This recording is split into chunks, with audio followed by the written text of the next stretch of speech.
I'm going to tell you about a preacher that, according to his resume, probably should have been banned.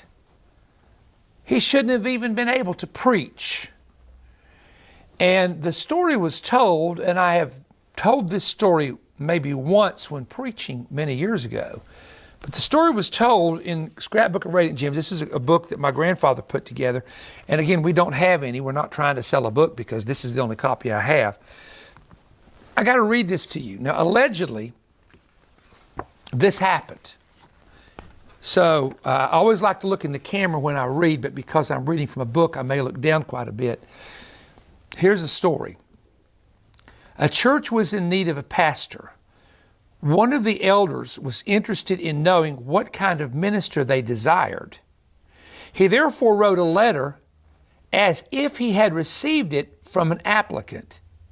He read this letter before the pulpit committee. Now again, this allegedly happened at a church where a pulpit committee was meeting to determine who their next pastor would be. Quote, "Gentlemen, understanding that your pulpit is vacant, I would like to apply for the position. I have many qualifications that I think that you would appreciate. I've been blessed to preach with power and have had some success as a writer.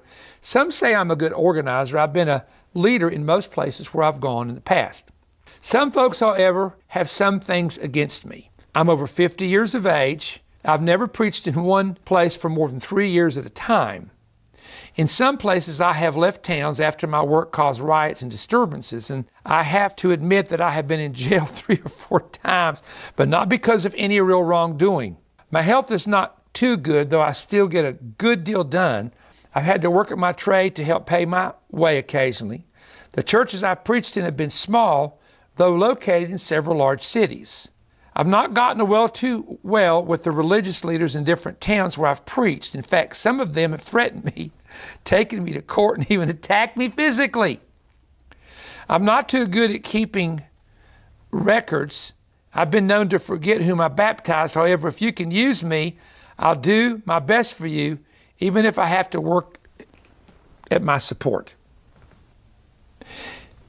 The elders read this letter to the committee and asked them if they were interested in the applicant. They replied that he would never do for their church. They were not interested in any, quote, unhealthy, contentious, troublemaking, absent-minded ex-jailbird. In fact, they felt insulted that this applicant had even been presented to them.